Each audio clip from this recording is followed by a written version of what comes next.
Jest taka wyjątkowa marka, która pomimo całej tej mody na elektryfikację nadal produkuje samochody z silnikami V8 i to wolno ssące, na przykład Lexusa LC500 albo Lexusa RCF. 5 litrów pojemności, 8 cylindrów i czysta moc w najpiękniejszej postaci i niedługo to się skończy, bo Lexusy będą wyglądały już tak i jeździły na prąd.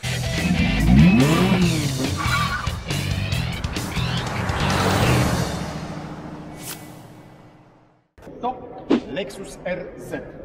Prezentacja statyczna, więc nim nie pojeździmy, ale sobie popokazujemy to i owo. I jest to, nie jest to pierwszy elektryczny Lexus. Pierwszym elektrycznym Lexusem był UX300e, natomiast to jest pierwszy od podstaw zaprojektowany jako elektryk Lexus na zupełnie nowej platformie ETNGA, tak ona się nazywa. I sam Lexus mówi, że to samochód z pogranicza segmentów D i E, co oznaczałoby, że stoi gdzieś pomiędzy Lexusem NX i RX. Ale jeżeli chodzi o wymiary zewnętrzne, to zdecydowanie bliżej mu do RX-a, ponieważ ma 1, 2, 3, 4, prawie 5 metrów długości, dokładnie 480,5 cm, co oznacza, że jest aż 14 cm dłuższy od NX-a i tylko 6,5 cm, czy tam 6 cm krótszy od RX-a. Szerokość ma dokładnie taką jak RX, czyli 189 cm. Wysokość to jest 5 cm mniej niż u RX-a, czyli takie 163,5 cm. Natomiast rozstaw osi, i to jest niesamowite, rozstaw osi jest 6 cm dłuższy niż w RX-ie, ponieważ ma łącznie 285 cm. Jeżeli chodzi o stylistykę, to Lexus nazywa filozofię projektowania samochodów elektrycznych Seamless Emotion, czyli taka płynność ruchu. Nie wiem, co oni tam biorą w tym Lexusie, natomiast na pewno, patrząc na niego od frontu, a przede wszystkim na te światła z charakterystycznym L, nie macie złudzeń, że macie do czynienia z Lexusem. Natomiast zwróćcie uwagę na to, ten charakterystyczny grill tutaj, który zawsze był w kształcie klepsydry, zniknął, no bo elektryk nie potrzebuje tutaj chłodnicy, w związku z czym nie ma tutaj żadnych kratek. To jest ładne, takie fajne zdobienie, ale nie ma chyba wpływu na aerodynamikę. Tutaj są fejkowe wloty. Mamy oczywiście do czynienia z autem przedprodukcyjnym, więc nie wiemy, czy tutaj może w produkcyjnej wersji będą rzeczywiste wloty, na przykład do chłodzenia hamulca albo do odprowadzenia powietrza tutaj od tyłu z błotnika. Bardzo nisko został poprowadzony przód. Przez to, że tutaj nie ma silnika klasycznego i przez to, że ta chłodnicy, nie ma tutaj żadnej chłodnicy, no to mamy tutaj wyższy ten przód, dlatego też nie ma tutaj franka, bo zrobiono tutaj taki ładny spadeczek. Koła od 18 do 20 cali. Cała generalnie linia naprawdę jest ładna. Nazwałbym ją minimalistyczną, ale ma kilka takich ciekawych przetłoczeń. Zobaczcie na przykład na to przetłoczenie tutaj, które idzie w górę. Więc tutaj mamy wiaterek, jak nam powietrze opływa samochód. Zwróćcie uwagę na spoiler. Trudno to nazwać spoilerem, bo to są dwie łezki de facto. I te łezki odpowiadają za to, że tutaj jest jeden strumień powietrza i tu ładnie pyk, schodzi nam w dół. Tu jest taki mały spoiler, on jest czarny. Światło takie typowe dla Lexusa w ostatnich czasach, bo już NX ma takie, czyli listwa świetlna po całej szerokości. Tu jest wszystko wypłaszczone. Zobaczcie, tutaj nawet ma takie płetwy też odprowadzające powietrze. Dyfuzorem bym tego absolutnie nie nazwał, natomiast rzeczywiście strumień powietrza trochę inaczej sterują. Duży, masywny jest tutaj i plastikowy ten zderzak. I tutaj też takie fejkowe atrapki, które niby mogłyby odprowadzać powietrze tutaj z nadkola, żeby wytworzyć mniejsze podciśnienie, ale są zaślepione. Ta linia dachu jest mniej więcej taka jak w BMW X6 albo w Mercedesach GLE Coupe, w związku z czym mamy do czynienia trochę z nadwoziem SUV Coupe. Zresztą RX ma podobnie, ten obecny RX jeszcze produkowany też ma taki mocno ścięty ten tył. Bagażnik. Nie mówi Lexus, ile ma tutaj pojemności dokładnie, ale tak na oko jest tutaj dobre 500 litrów. 463 to jest pojemność bagażnika w RX-ie. Ten wydaje mi się trochę większy. To fajnie rozwiązane, zobaczcie, ciach, ciach i to można sobie i jednym ruchem zdjąć.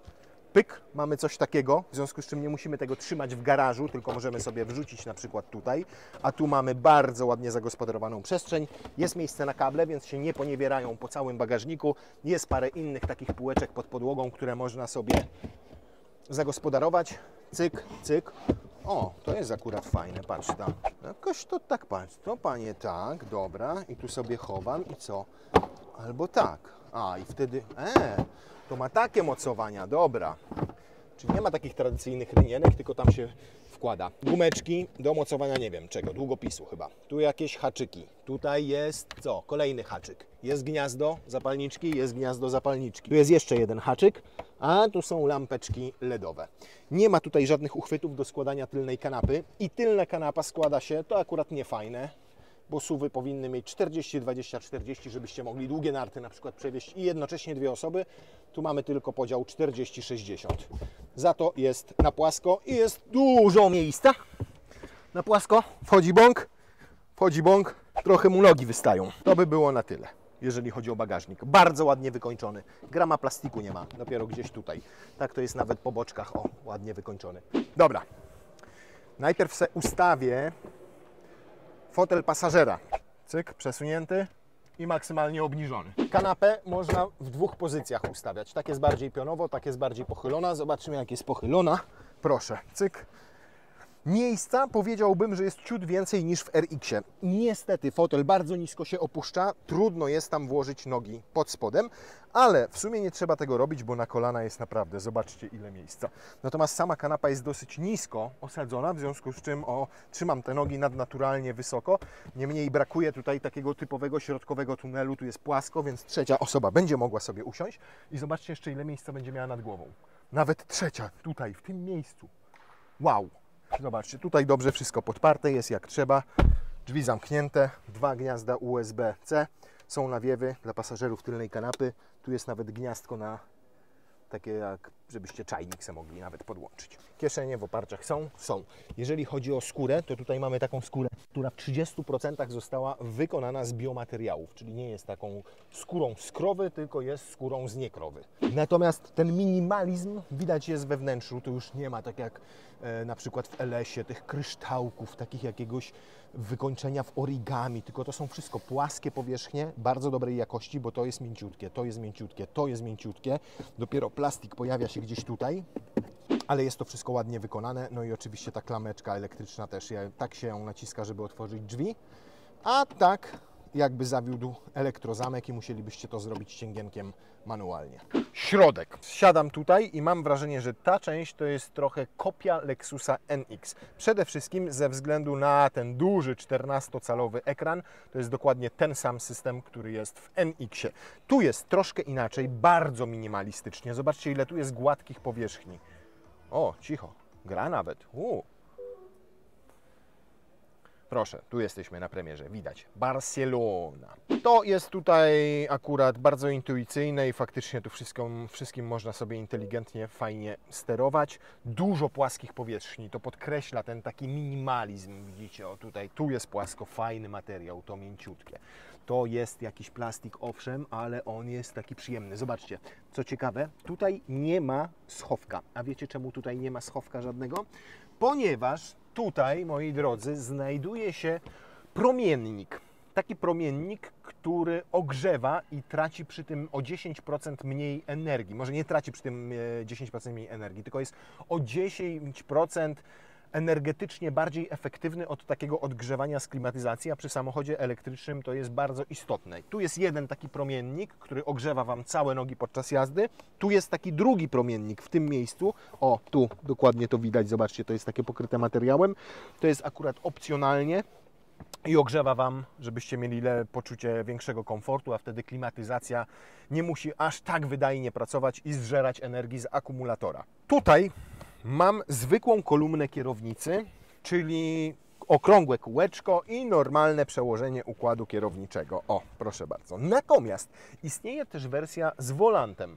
Nazywa się to wtedy, jak to się nazywa? Do RZ-a możecie sobie zamówić układ kierowniczy, który nazywa się One Motion Grip i wówczas macie tutaj wolant. Ale nie chodzi tutaj o sam wolant, bo RZ jest pierwszym samochodem, gdzie ten wolant połączono z przednimi kołami nie przy pomocy normalnego, mechanicznego połączenia, tylko jest to steer by wire, czyli macie wolant.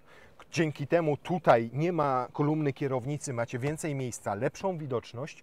Natomiast co jest istotne, to wysyła tam sygnały do kół przy pomocy kabla, czyli elektryczne impulsy i od skrajnego do skrajnego położenia macie 150 stopni tylko, jak stoicie. Czyli na przykład jak manewrujecie, na parkingu, to wystarczy tyle skręcić tym wolantem, nie odrywając rąk od kierownicy, nie musicie robić czegoś takiego i macie skręt kół pełen w prawo, a potem pełen skręt kół w lewo. I to jest to, co odróżnia RZ od Tesli, gdzie owszem, zamocowano wolant, ale ciągle ma mechaniczne połączenie z kołami i tym wolantem musicie takie cuda tam różne robić. Wolant Wam pokażemy przy okazji, mam nadzieję, testu takiego już na drogach w tym samochodzie. To brzydkie jest i mnie się nie bardzo podoba.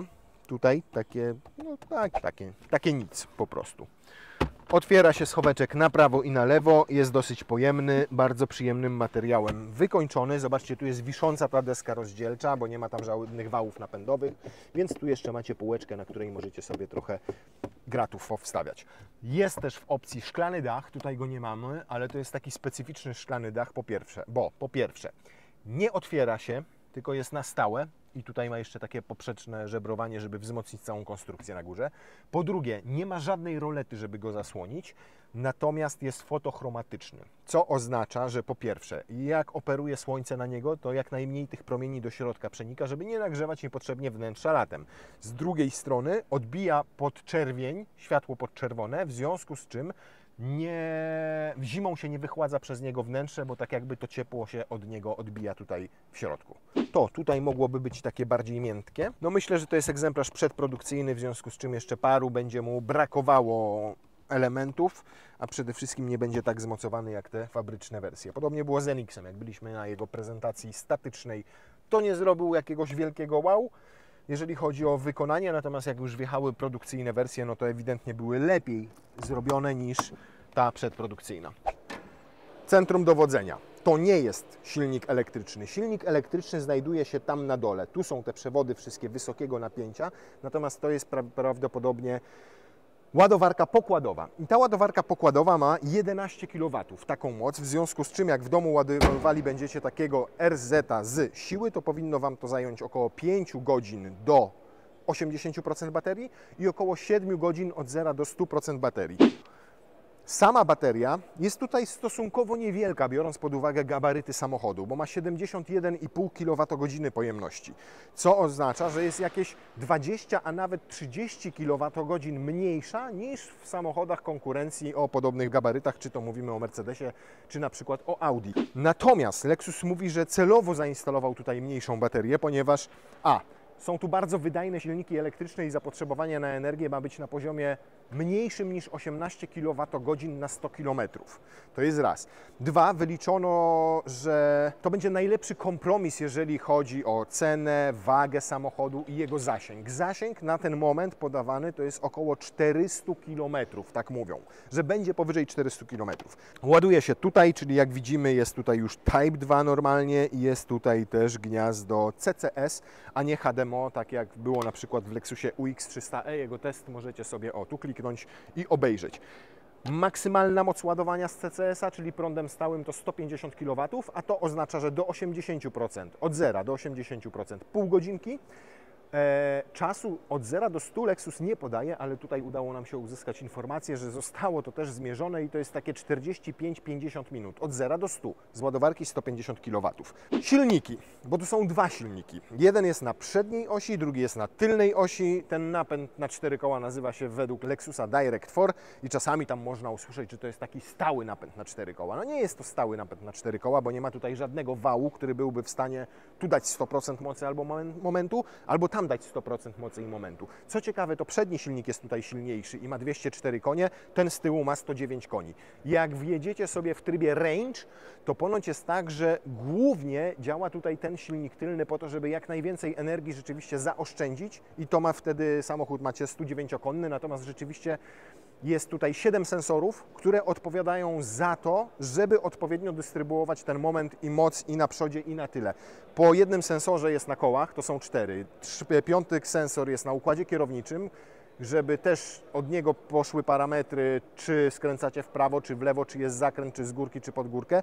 6 jest na gazie i jeszcze jest 7 sensor, który odpowiada za pracę tych 4 kół. To jest sensor przeciążeń bocznych i wzdłużnych. I jak te 7 sensorów sobie wszystko tam bada i sprawdza, no to wtedy ten Direct Force steruje odpowiednio rozkładem tej mocy i tego momentu na przodzie i na tyle. Łącznie oba silniki mają 313 koni mechanicznych i 435 Nm. To oznacza, że przyspieszenie do setki to 5,6 sekundy i to podobno jest już dana homologowana. To tylko sekundę, nawet nie całą wolniej niż LC500, wspomniany na początku, 8-cylindrowy i 5-litrowy i wolno ssący i bardzo fajny. Natomiast rozczarowuje prędkość maksymalna, która wynosi tylko 160 km na godzinę. Ciekawostka, jeżeli chodzi jeszcze o baterię, która oczywiście jest idealnie pomiędzy osiami tutaj umieszczona. I zobaczcie, wcale nie widać, żeby jakaś była wielka, bo podłoga jest dosyć o tyle, co tam jest tej podłogi, 20 cm i tam wpakowano baterię. Natomiast ciekawostka, obliczono, słuchajcie, że akurat ten akumulator tutaj ma tracić maksymalnie 1% swojej pierwotnej pojemności w ciągu roku, co oznacza, że w ciągu 10 lat degradacja akumulatora powinna wynosić maksymalnie 10%. Gwarancja 1 000 000 kilometrów i 10 lat. Natomiast jak będzie w praktyce, no to się jeszcze okaże. Słuchajcie, a teraz Wam zapraszam na pierwszą na świecie jazdę próbną Lexusem RZ.